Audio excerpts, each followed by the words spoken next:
ದೇವನಹಳ್ಳಿ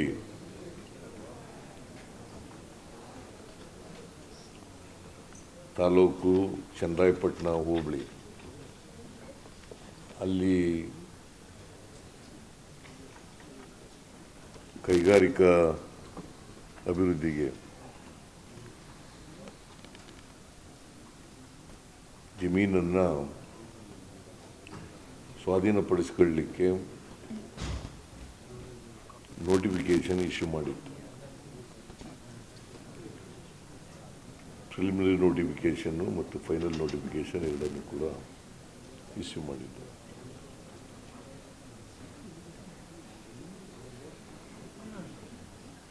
ರೈತರು ಮತ್ತು ಸಂಘಟನೆಗಳು, ಹೋರಾಟಗಾರರು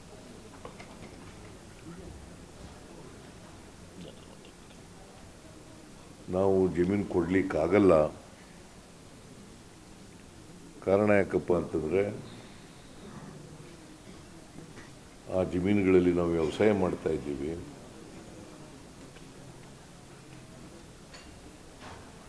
ವ್ಯವಸಾಯವೇ ನಮ್ಮ ಮುಖ್ಯ ಕಸುಬು.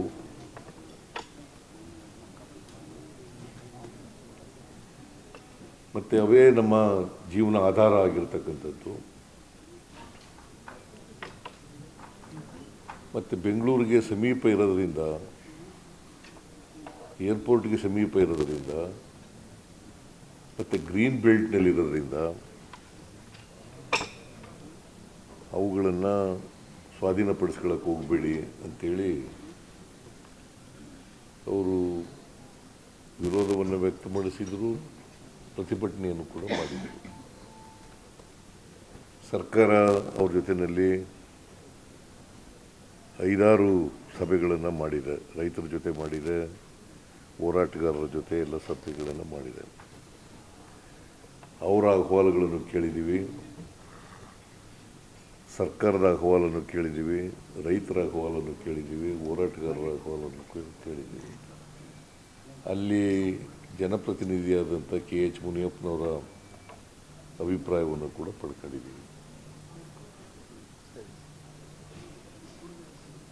KH ಮುನಿಯಪ್ಪನವರು ಕೂಡ ರೈತರ ಪರನೇ ವಾದ ಮಾಡ್ತಾ ಇದ್ರು.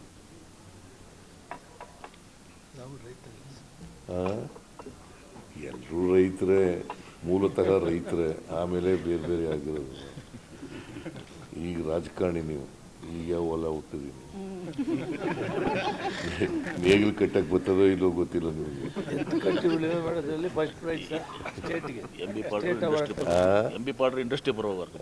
ಇಂಡಸ್ಟ್ರಿ ಅವ್ರ ಇಂಡಸ್ಟ್ರಿ ಮಿನಿಸ್ಟರ್ ಅಷ್ಟೇ. ಕಟ್ಟಿದ್ದೀನಿ, ಉತ್ತಿದ್ದೀನಿ, ವ್ಯವಸಾಯ ಮಾಡಿದ್ದೀನಿ, ನೀವು ಮಾಡಿದ್ದೀರಿ, ನಾನು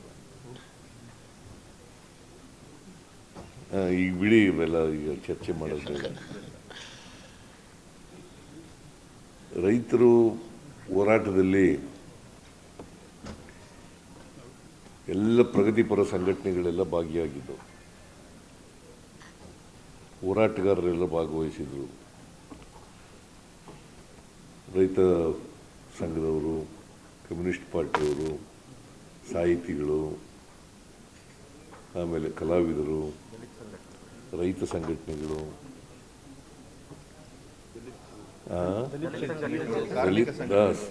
ದಲಿತ ಎಲೆ ಶಂಕರ್ ಬಂದೇ ಇಲ್ಲ ಇವತ್ತು, ಹಿಂದೂ ಥರ ಬಂದಿದ್ದಾನೆ, ಗುರುಪ್ರಸಾದ್ ಬಂದಿದ್ದಾನೆ, ನಾಗರಾಜ್ ಇದ್ದಾನೆ, ಶಂಕರೇ ಪತ್ತೇಲ್ ಬಂದ.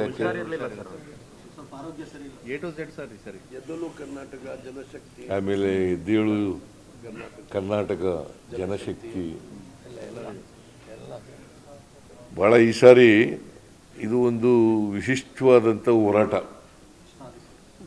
ಒಂಥರ ಐತಿಹಾಸಿಕವಾದಂಥ ಹೋರಾಟ ಅಂತ ಕರೆದರೆ ತಪ್ಪಾಗಲಾರದು. ಈ ಹೋರಾಟವನ್ನು ಮಾಡಿದ್ದಾರೆ. ಅದಕ್ಕೆ ಸರ್ಕಾರ ಸಾಧಕ ಬಾಧಕಗಳನ್ನು ಚರ್ಚೆ ಮಾಡಿ, ಇವರೆಲ್ಲರ ಜೊತೆಲೂ ಕೂಡ ಚರ್ಚೆ ಮಾಡಿ ಒಂದು ತೀರ್ಮಾನಕ್ಕೆ ಬಂದಿದ್ದೀವಿ. ಕಳೆದ ಮೀಟಿಂಗು ಇಲ್ಲಿ ನಡೆಯಿದೆ, ಇದೇ ಜಾಗದಲ್ಲಿ ನಡೀತು. ಈ ಜಾಗದಲ್ಲಿ ನಡೆದಾಗ ನಮಗೆ 10 ದಿನ ಸಮಯ ಬೇಕು. 10 ದಿನ ಆದಮೇಲೆ ಮತ್ತೆ ಭೇಟಿ ಮಾಡೋಣ ಅಂತ ಹೇಳಿದ್ದೆ. ಹಾಗಾಗಿ ಇವತ್ತು ಭೇಟಿಯಾಗಿದ್ದೀವಿ. ವಿರೋಧ ಪಕ್ಷದಲ್ಲಿದ್ದಾಗ ನಾವು ಒಂದು ಮಾತು ಕೊಟ್ಟಿದ್ದೀವಿ. ಏ ಸುಮ್ಮನೆ ಇರ್ರಿ. ಮಾತು ಉಳಿಸ್ಕೊಂಡಿದ್ದೀವಿ.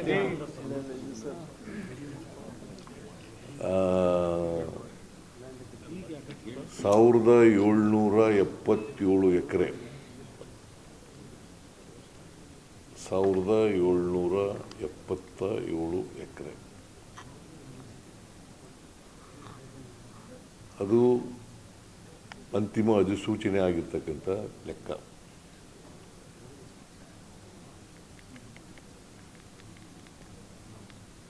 ನಾವು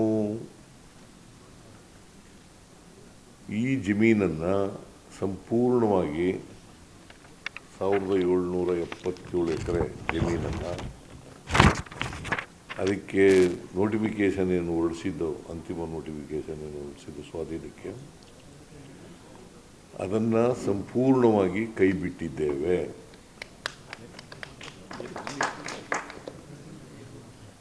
ಆದರೆ ರೈತರು ಸ್ವಯಂ ಪ್ರೇರಿತರಾಗಿ ಕೊಡಲಿಕ್ಕೆ ಮುಂದೆ ಬಂದರೆ ಅಂಥ ಜಮೀನುಗಳನ್ನು ಒಪ್ಪಂದದ ಮೇಲೆ ತಗೊಳ್ತೀವಿ. ಬೈ ಕನ್ಸೆಂಟ್ ಒಪ್ಪಂದದ ಮೇಲೆ ತಗೊಳ್ತೀವಿ. ಅದನ್ನು ಯಾರೂ ತಡೆಯೋಕ್ಕಾಗಲ್ಲ. ಜಮೀನು ನಾವು ಕೊಡ್ತೀವಿ ಅಂತ ಬಂದಾಗ ನಾವು ತಗೊಳ್ಳೋಕೆ, ಯಾಕಂದರೆ ನಮಗೆ ಇಂಡಸ್ಟ್ರಿ ಬೆಳಿಬೇಕು ಅನ್ನೋದು ಭಾಳ ಉದ್ದೇಶ. ಇಂಡಸ್ಟ್ರಿಗೋಸ್ಕರ ತಗೊಂಡಿರ್ತಕ್ಕಂಥದ್ದು ಇದು ಜಮೀನು. ಅದಕ್ಕೋಸ್ಕರ ಇಂಡಸ್ಟ್ರಿ ಬೆಳವಣಿಗೆಗೆ ಇಂಥ ಜಮೀನುಗಳು ಬಂದರೆ ತಗೊಳ್ತೀವಿ. ಮತ್ತು ಅವರಿಗೆ ಸೂಕ್ತವಾದಂಥ ಪರಿಹಾರವನ್ನು ಕೊಡ್ತೀವಿ. ಸೂಕ್ತವಾದಂಥ ಪರಿಹಾರವನ್ನು ಕೊಡ್ತೀವಿ. ಮತ್ತು ಅಭಿವೃದ್ಧಿಪಡಿಸಿರ್ತಕ್ಕಂಥ ಜಮೀನು, ಡೆವಲಪ್ಡ್ ಲ್ಯಾಂಡ್, ಅದರಲ್ಲಿ 50% ಕೊಡ್ತಕ್ಕಂಥದ್ದನ್ನು ಕೂಡ ಮಾಡ್ತೀವಿ. ಯಾರು ಕೊಡಲಿಕ್ಕೆ ಒಪ್ಪಲ್ಲ ಅವ್ರ ಜಮೀನುಗಳನ್ನ ಬಿಟ್ಬಿಡ್ತೀವಿ. ಅಷ್ಟೇ ಅಲ್ಲ, ನೋಟಿಫಿಕೇಷನ್ನೇ ಕ್ಯಾನ್ಸಲ್ ಮಾಡ್ತೀವಿ. ನೋಟಿಫಿಕೇಷನ್ನೇ ಡ್ರಾಪ್ ಮಾಡ್ತೀವಿ. ಇಂಗ್ಲೀಷ್ನಲ್ಲಿ ಡ್ರಾಪ್, ಕನ್ನಡದಲ್ಲಿ ಕೈ ಬಿಡ್ತಾ ಇದ್ದೀವಿ.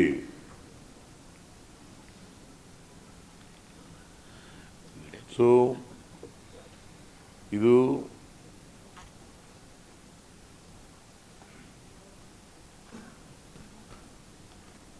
ಸರ್ಕಾರ ತೆಗೆದುಕೊಂಡಿರ್ತಕ್ಕಂಥ ತೀರ್ಮಾನ. ಅದನ್ನು ರೈತರಿಗೂ, ರೈತ ಪ್ರತಿನಿಧಿಗಳಿಗೂ ತಿಳಿಸಿದ್ದೇನೆ. ಅವರು ಕೂಡ ಸ್ವಾಗತ ಮಾಡಿದ್ದಾರೆ, ಹೋರಾಟಗಾರರು ಸ್ವಾಗತ ಮಾಡಿದ್ದಾರೆ, ರೈತರು ಸ್ವಾಗತ ಮಾಡಿದ್ದಾರೆ, ಎಲ್ಲ ಸಂಘಟನೆಗಳು ಕೂಡ ಸ್ವಾಗತ ಮಾಡಿದ್ದಾರೆ.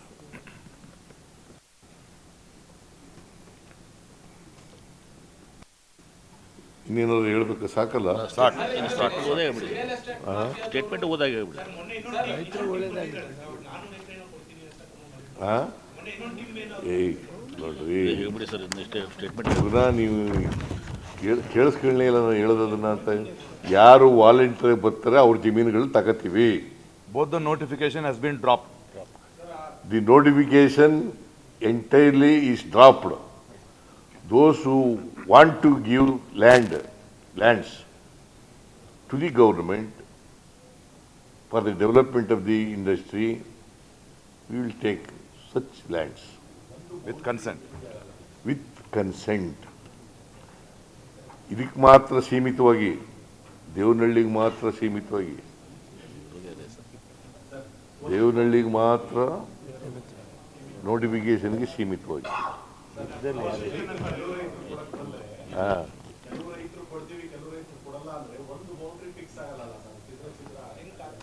ನಾವು ನೋಡ್ತೀವ್ರಿ. ನಾವೆಲ್ಲ ಈಗಲೇ ಹೇಳ್ಬಿಡ್ಲ, ಒಂದು ಬೌಂಡ್ರಿ ಬರ್ತದ, ಅರ್ಧ ಬೌಂಡ್ರಿ ಬರ್ತದ, ಮಧ್ಯೆ ಬರ್ತದ ಅಂತ ಈಗಲೇ ಹೇಳಲ್ಲ. ಯಾರು ರೈತರು ಮುಂದೆ ಬರ್ತಾರೆ ಅವ್ರ ಜಮೀನು ತಗೋತೀವಿ. ಬೇರೆ ಬೇರೆ ಭಾಗದಲ್ಲೂ ಕೂಡ ಈ ತರ ಸಮಸ್ಯೆಗಳಿದ್ದಾವೆ. ಕೈಗಾರಿಕೆ ಪಡ್ಕೊಂಡಿರ್ತಕ್ಕಂಥ ಭೂಮಿಯನ್ನು ವಿಡ್ರಾ ಮಾಡಬೇಕು ರಿಕ್ವೆಸ್ಟ್ ಕೂಡ ಇದೆ. ನೋಡಪ್ಪ, ಇದು ಬೆಂಗಳೂರು ಹತ್ರ ಇರೋದ್ರಿಂದ ಮತ್ತು ವ್ಯವಸಾಯ ಮಾಡ್ಕೊಂಡಿರೋದ್ರಿಂದ ಅದ್ರ ಮೇಲೆ ಜೀವನ ಮಾಡ್ತಾ ಇರೋದ್ರಿಂದ ಈ ಜಮೀನುಗಳನ್ನು ಕೈ ಬಿಡಬೇಕು ಅಂತ ತೀರ್ಮಾನ ಮಾಡಿದ್ದೀವಿ. ಮತ್ತು ಭಾಳ ಹೋರಾಟ ಇದಕ್ಕೆ ಭಾಳ ದಿನಗಳು ಹೋರಾಟ ನಡೀತಾ ಇದೆ. ಮತ್ತು ಎಲ್ಲ ಸಂಘಟನೆಗಳು ಕೂಡ ಹೋರಾಟಗಾರರು ಇದರಲ್ಲಿ ಭಾಗವಹಿಸಿದ್ದಾರೆ. ಭಾಳ ಮುಖ್ಯವಾಗಿ ರೈತರಿಗೋಸ್ಕರ, ರೈತರು ವ್ಯವಸಾಯ ಮಾಡಲಿಕ್ಕೋಸ್ಕರ, ಅವರ ಜಮೀನುಗಳನ್ನು ಉಳಿಸ್ಕೊಳ್ಳಿಕ್ಕೋಸ್ಕರ ಮಾಡ್ತಾ ಇರ್ತಕ್ಕಂಥದ್ದು. ಆದ್ದರಿಂದ ಮಾಡ್ತೀವಿ. ಎಲ್ಲಕ್ಕೂ ಇದು ಈ ತೀರ್ಮಾನ ಎಲ್ಲಕ್ಕೂ ಅಪ್ಲೈ ಆಗಲ್ಲ. ಜಡ್ಜ್ ಅದೇನ್ರಿ, ಅದೇ ಸ್ಟೇಟ್ಮೆಂಟ್ ಅದದು ಓದೇ ಸ್ಟೇಟ್ಮೆಂಟ್ ಹೇಳ್ಬಿಡಿ ಸರ್. ಸ್ಟೇಟ್ಮೆಂಟ್ ಓದೇ ಹೇಳ್ಬಿಡಿ ಒಂದು ಏನಪ್ಪ ಆಮೇಲೆ ಮಾತಾಡೋಣ.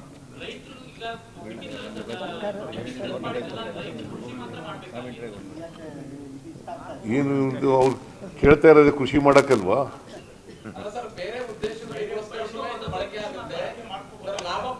ನೀವು ಏನೇನೋ ಕೇಳಕ್ಕೆ ಹೋಗ್ಬಿಡಿಯಪ್ಪ.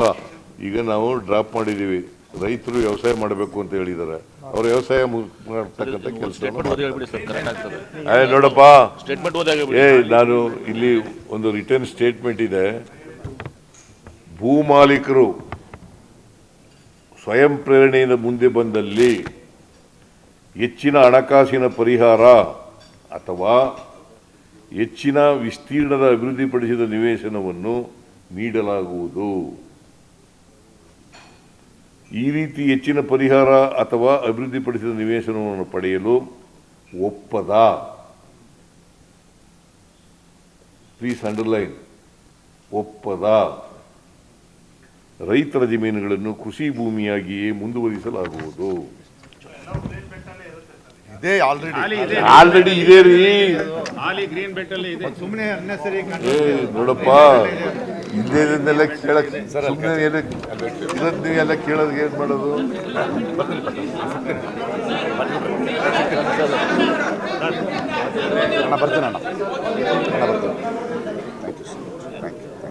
ಓಕೆ, ತುಂಬ ಥ್ಯಾಂಕ್ಸು. ನಾವು ವಾದ ಮಾಡ್ತಾ ಇದ್ದೆ, ಭಾಳಷ್ಟು ಜನ ಬಿಡಲ್ಲ ಅಂತಿದ್ರು, ನಮ್ಮ ಮುಖ್ಯಮಂತ್ರಿಗಳು ಬಿಡ್ತಾರೆ ಅಂತ ಚಾಲೆಂಜ್ ಮಾಡಿದ್ದೆ. ಸದ್ಯ ಗೆದ್ದೆ ನಾನು, ಭಾಳ ಜನ ಗೆದ್ದೆ. ನೋಡಿದ್ರೆ ನೀರಿಂದ ಬಂದಿದ್ದ ಇವ್ರ ಜೊತೆ. ಹಾಂ, ಅವರೆಲ್ಲ ಜೊತೆಗೆ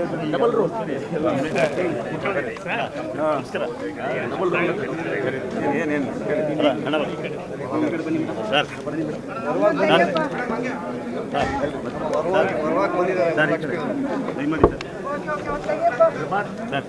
ತೆಗೆಯ ಒಂದು ನಮಸ್ಕಾರ.